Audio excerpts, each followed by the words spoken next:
السلام علیکم ورحمۃ اللہ وبرکاتہ۔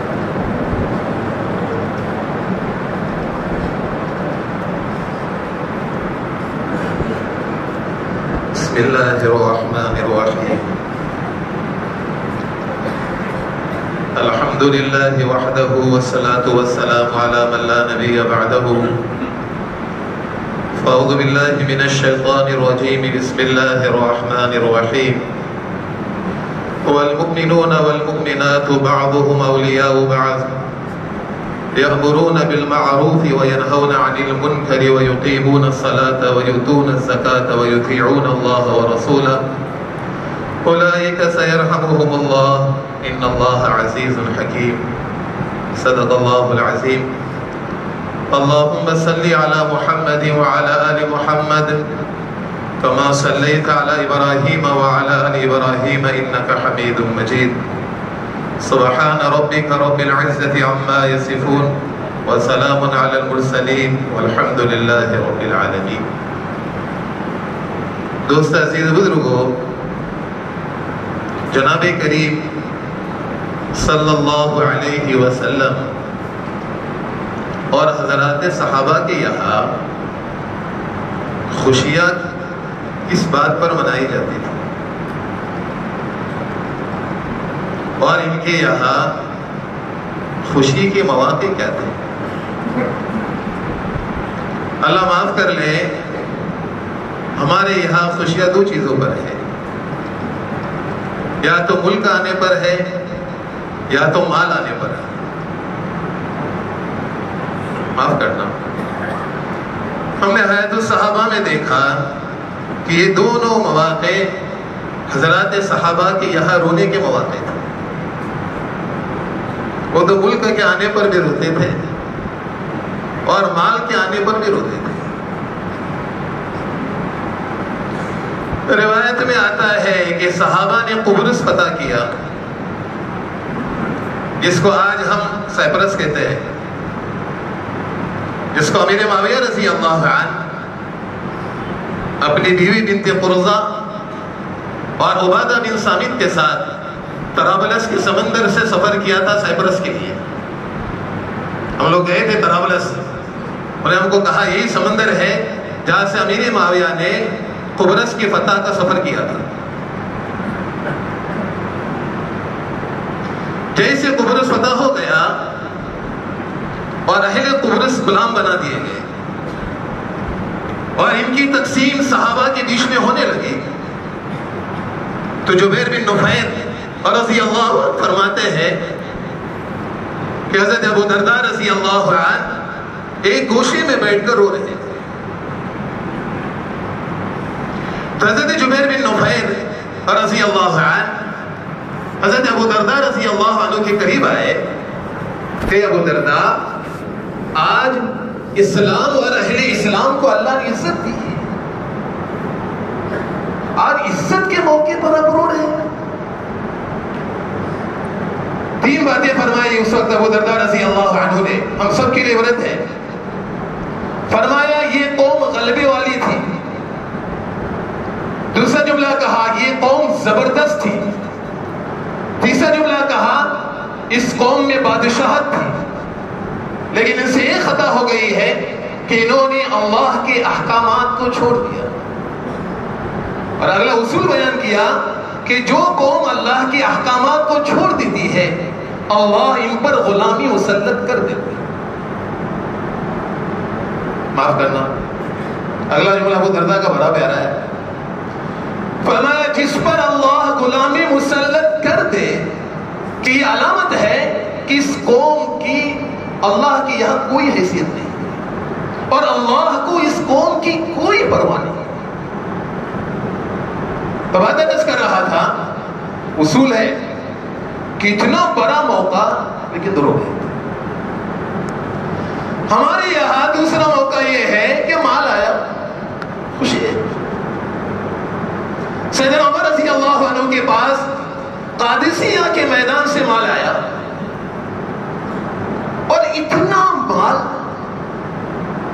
اس مال کو دیکھ کر سیدنا عمر رضی اللہ عنہ اتنا رویا کرتے تھے کہ ان کی ہستیاں ہے نا روتے روتے ہل رہی تھی۔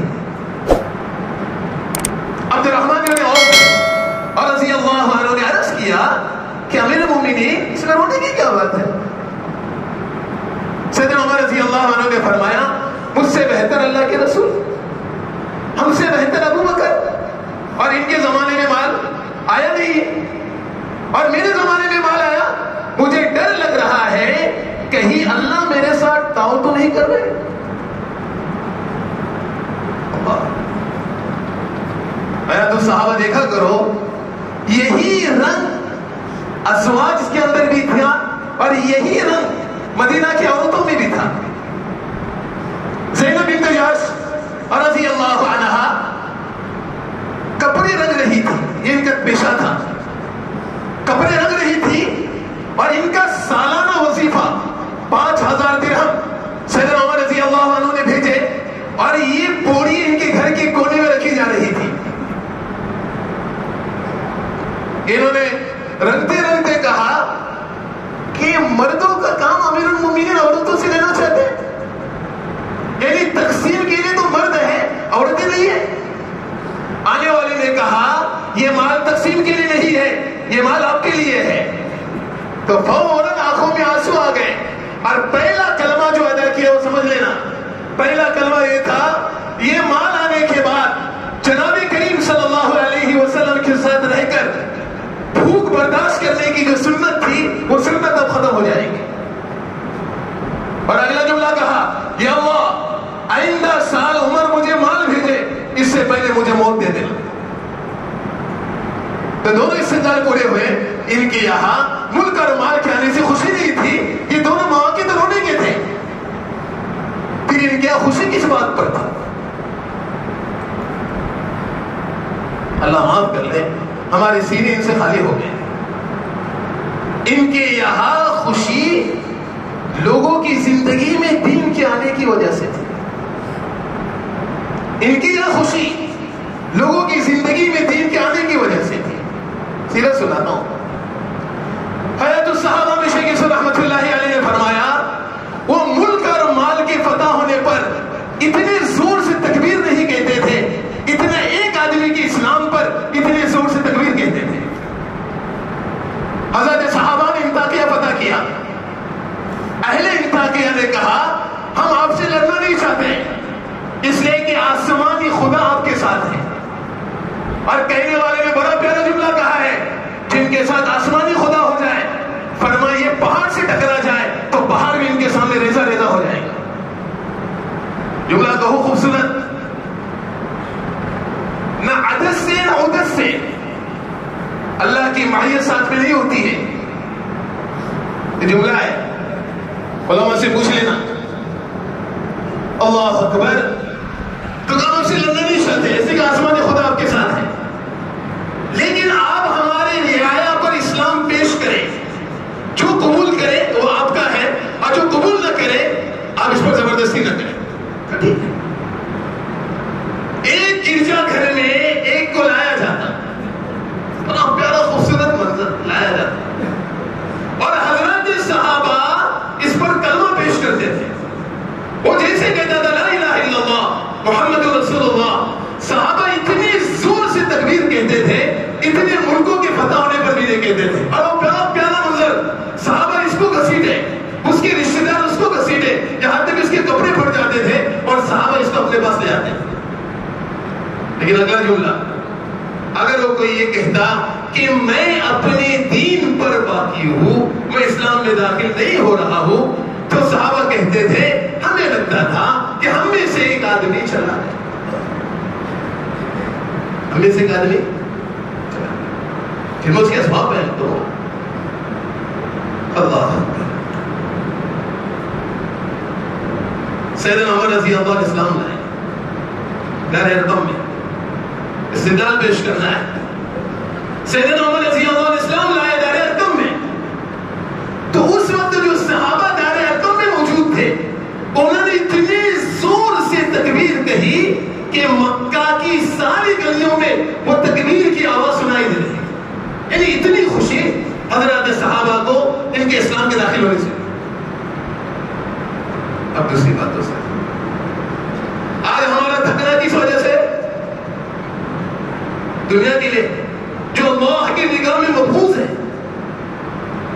اور انبیاء اور اللہ کے رسول اور صحابہ کا تھکنا کس وجہ سے تھا, دین کی وجہ سے تھا جو اللہ کے یہاں محبوب ہے. میں نے حیات الصحابہ دیکھی اور قرآن دیکھا رات کو کہ اللہ کے رسول اتنا تھکتے تھے کہ اللہ کو رحم آتا تھا, اتنا تھکتے تھے کہ صحابہ کو رحم آتا تھا, اتنا تھکتے تھے کہ آپ کے گھر والوں کو رحم آتا تھا. اور اگلا جملہ کہہ رہا ہوں, اتنا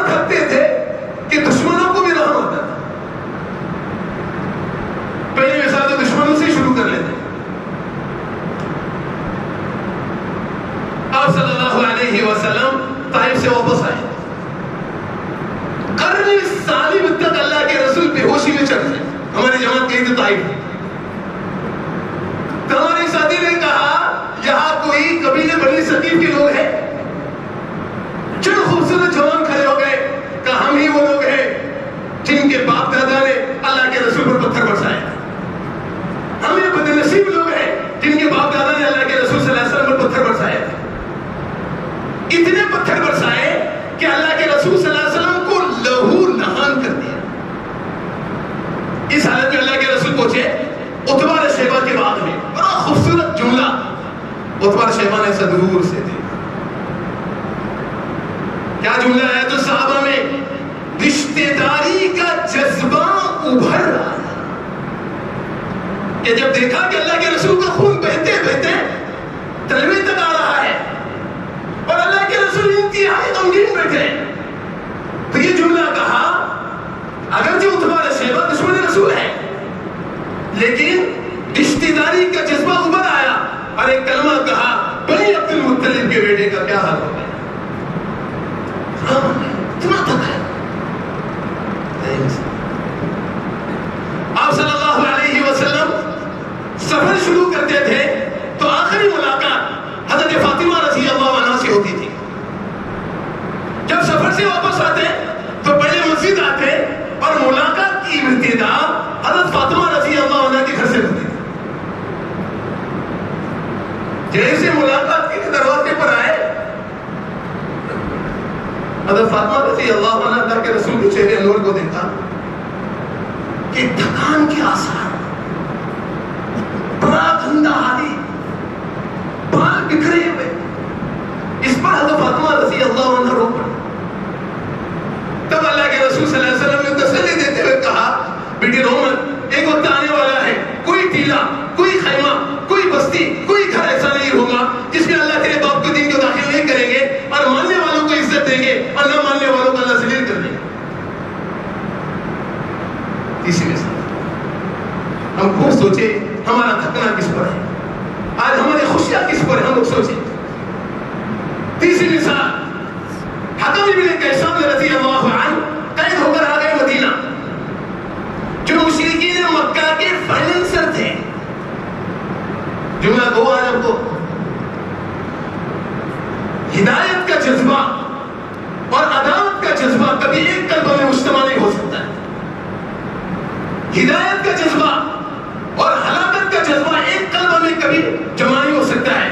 اگر ہلاکت کا جذبہ غالب ہے تو ہدایت کا جذبہ نکل جائے گا، اگر ہدایت کا جذبہ غالب ہے تو ہلاکت کا جذبہ ختم ہو جائے گا. اور اللہ معاف کرے ہم سب کے دلوں میں غیروں کی ہلاکت کا جذبہ ہے. حکم ابن قیسان رضی اللہ عنہ قید ہو کر آئے. ان کی دو بری خصلتیں تھی. مشرکین مکہ کو ہتھیار دیتے تھے اور مشرکین مکہ کو مال دیتے تھے. جب یہ قید ہو گئے تو حضرت صحابہ نے وہی رائے دی کہ اس کی گردن ہی اتار دو. لیکن ان کے جو ذمہ دار تھے انہیں کہا گردن مت اتارو، یہ ہمارے ماحول میں انکار کر رہا ہے، اس کو اللہ کے رسول کے ماحول میں بھیجو شاید قبول کر لیں. یہ آگے مدینہ.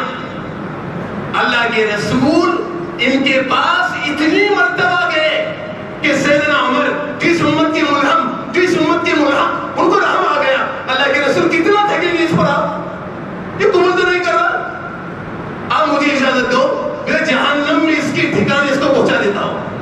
لیکن اللہ کے رسول صلی اللہ علیہ وسلم نے میری رائے کی طرف کوئی توجہ نہیں فرمائے، پھر گئے. اور حکم بن قیسان وہی مسلمان. اب آگے کا جملہ سننا. اللہ کے رسول صلی اللہ علیہ وسلم منبر پر آئے اور کیا فرمایا، عمر اگر تیری رائے پر میں عمل کرتا تو ایک نفس جہنم چلا جاتا.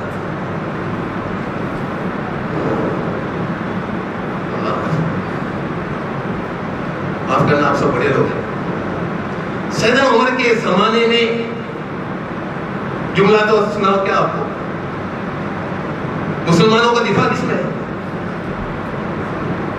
ابھی ہم لوگ مناقش میں تھے، جملہ کہا مسلمانوں کا سب سے بڑا دفاع امر بالمعروف اور نہی عن المنکر کی ذمہ داری کو نبھانے میں.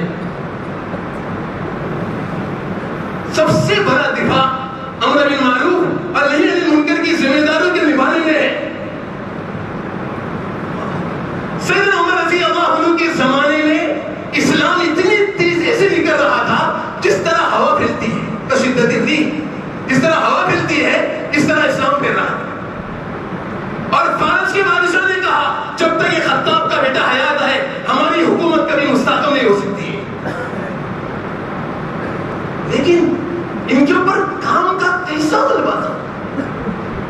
آج اللہ معاف کر لے، یہ سارا کلبہ ہمارے پر دنیا کا ہے. یہ دنیا کیا ہونے والی ہے؟ ختم ہونے والی ہے. آپ یہ سمجھتے ہیں کہ تبلیغ والے چند ساتھی، کہ علماء چند ساتھی یہ لوگ کام کر رہے ہیں، ہم لوگ کیسے بڑی دیوان. سیدنا عمر رضی اللہ عنہ بیٹھے ہوئے، اتنے میں ایک لڑکی سامنے سے گزری. گھر کی ہے، کوئی باہر کی نہیں، گھر کی چھوٹی سی لڑکی سامنے سے گزرتی. اس کی کمزوری اور بے کسی کو دیکھ کر سیدنا عمر کو ہم آیا، فرمایا اتنی کمزور لڑکی کس کی ہے؟ پھر ان کے بیٹے ابن عمر رضی اللہ عنہ سامنے تھے، انہوں نے کہا ابا یہ آپ کی ہے؟ میری بیٹی ہے؟ اللہ معاف کر لے.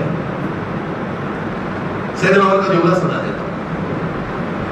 سیدنا عمر رضی اللہ عنہ فرمایا کرتے تھے مسلمانوں کی دو ہی چیزیں مقصد بن کر رہ گئی. کیا؟ پیٹ اور پیٹ. پیٹ اور پیٹ. میں غور کر رہا تھا کیا مطلب ہے پیٹ اور پیٹ. سیدنا عمر نے فرمایا پیٹ میں ڈالنا اور پیٹ پر باندھنا، یعنی کھانا اور پہننا، کہ یہ مسلمانوں کے دو مقاصد بن کر رہ گئے. اور کہا جس کے دل میں خیال آئے کہ مجھے یہ چیز کھانا ہے وہ کھا لے، یہ سب سے بڑا دنیا میں اسراف کرنے والا آدمی ہے. تو پوچھا کہ اولاد لڑکی کس کی ہے؟ فرمایا ابا جان آپ کی ہے. فرمایا میری اولاد مجھے خبر نہیں. فرمایا ہاں یہ آپ کی پوتی ہے. یہ آپ کی کون ہے؟ پوتی ہے. اللہ اکبر. ایک ٹھنڈی سانس لیتے ہوئے کہا کہ اتنی مشغولی دین کی محنت کی اور امر بالمعروف کی اور نہیں نظر منکر کی سیدنا عمر پر تھی کہ گھر کی اولادیں بھی ان کو خبر تھی. اس وجہ سے دوست عزیز بزرگو اللہ سے مانگے یا اللہ محمد صلی اللہ علیہ وسلم جس کے دل میں امت کا غم نہیں ہوگا اس کی دعاؤں میں امت کا حصہ بھی نہیں ہوگا. آج ہماری دعاؤں میں امت کا حصہ نہیں ہے. اور اللہ کے رسول کی ساری دعائیں آپ دیکھیں اس میں کس کا حصہ ہے؟ امت کا حصہ ہے. امی عائشہ کے سوال پر فرمایا عائشہ مجھے میری دعا تو نہیں خوشی ہو رہی. فرمایا اللہ کے رسول کیوں نہ خوشی ہو، آپ نے میری دعا مانگی. فرمایا عائشہ کوئی نماز ایسی نہیں ہوگی جس نماز میں میں اپنی امت کے لیے دعا نہیں مانگتا ہوں. اس وجہ سے تو آج وقت ہے ہماری دماغ کا کہ یہ ذمہ داری ہر ایک سمجھے ہماری. کوئی برائی ہو اس کو روکو اور بھلائی کا جذبہ دل میں پیدا کرو تاکہ اللہ رب العزت اس خیر پر امت کو اللہ جمع کریں انشاءاللہ. اللہ مجھے اور آپ کا Subscribe now and press the bell icon. Never miss an update.